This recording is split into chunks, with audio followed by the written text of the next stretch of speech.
Hey everyone, welcome back to Beyond the Box Score, the only place where we peel back the layers of the game and get to the real stories underneath the stats. And today, we've got a headline that would have shocked the league.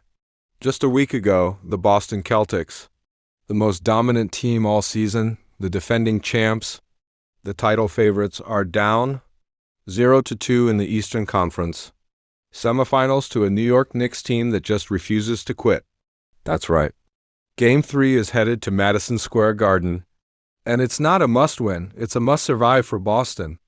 So how did we get here? Let's rewind. The Celtics entered the 2025 postseason with swagger. They finished the regular season with a league best 63-19 record. They were top 5 in both offensive and defensive rating. They ranked first in net rating. They had 4 starters averaging double-digit points on paper. This team was built to steamroll their way to another finals run, and yet, the first 2 games of this series have been anything but domination. In Game 1, the Celtics looked like themselves for the first 3 quarters. Jayson Tatum had 28 through 3, and Boston led by 20, but the fourth quarter? That's where the collapse began. They went 1 from -12 from deep, got outscored 29-12, and gave up a go-ahead bucket too. Jalen Brunson with under 30 seconds left. Final score? Knicks 104, Celtics 101-point Game 2. More of the same, Boston jumped out to another double-digit lead, 22 points at one point, but again failed to close. This time, it was Karl-Anthony Towns who stepped up, scoring 11 in the final 5 minutes, including a massive and one over Al Horford. And just like that, the Knicks had stolen 2 games on the road.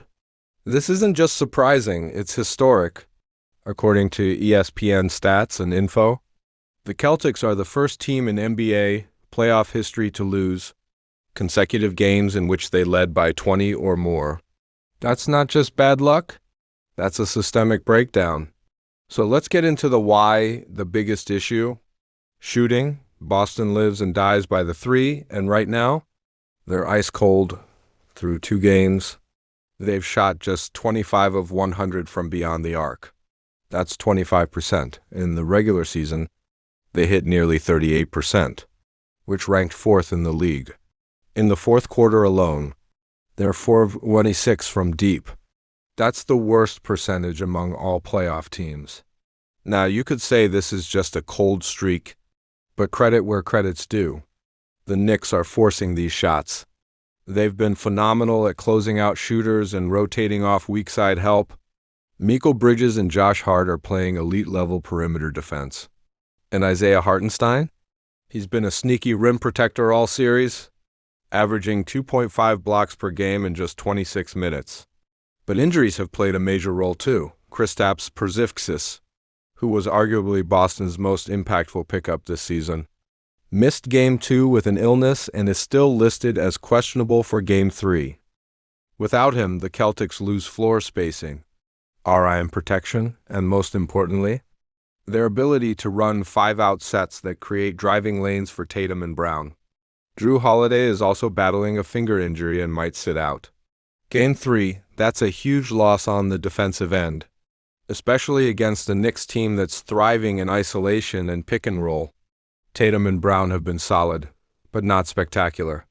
Tatum is averaging 24.5 points, 9 rebounds, and 5 assists in the series, but is shooting just 39% from the field and 26% from 3.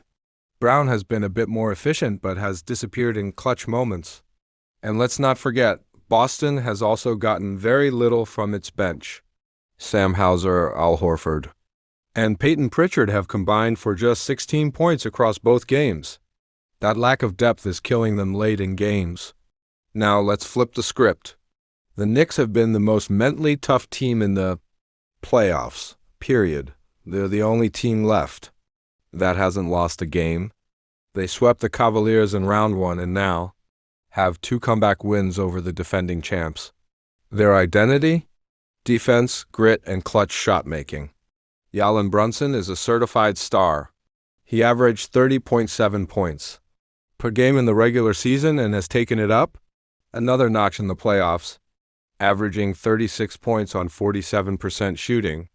He's also averaging 6.5 assists and shooting over 90% from the line. The man was just named the 2025 Clutch Player of the Year, and he's proving why. Karl-Anthony Towns, often criticized for inconsistency, has flipped the narrative. He's averaging 20 points and 9 boards in the postseason and shooting over 50% from the field. He's doing exactly what the Knicks hoped he would do when they traded for him at the deadline. And then there's Mikal Bridges. Not flashy, but so important. He's averaging 15 points per game, leads the team in steals, and has locked up Boston's shooters in the fourth quarter.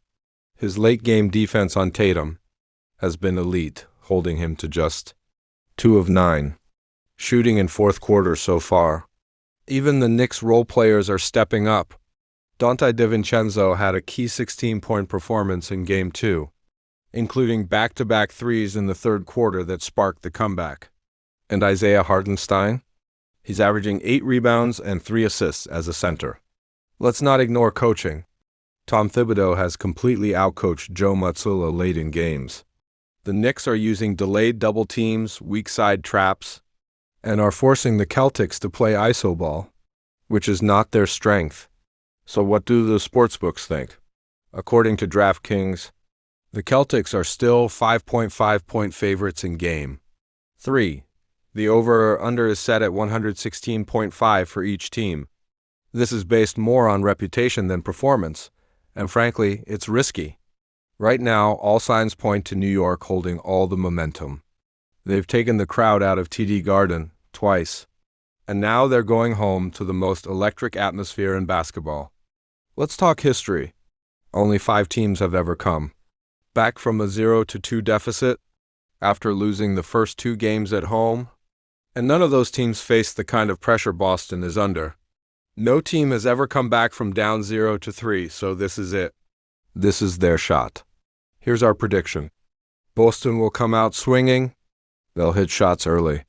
Tatum will look to score 30+, but the Knicks are too deep, too confident, and too locked in defensively to let this slip away.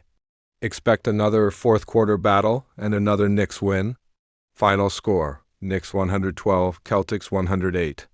Let me ask you, is this the year the Knicks break through? Can they actually make a run to the finals? Or do the Celtics bounce back and remind everyone why they were the title favorites? Drop your takes in the comments and let's get the debate rolling. Be sure to like, subscribe, and hit the notification bell so you don't miss any of our playoff breakdowns. We've got more heat coming, including Western Conference coverage and deep dives into draft rumors and offseason free agency targets. You've been watching Beyond the Box Score, where we don't just tell you what happened, we tell you why it matters. Thanks for watching, and we'll see you in the next one.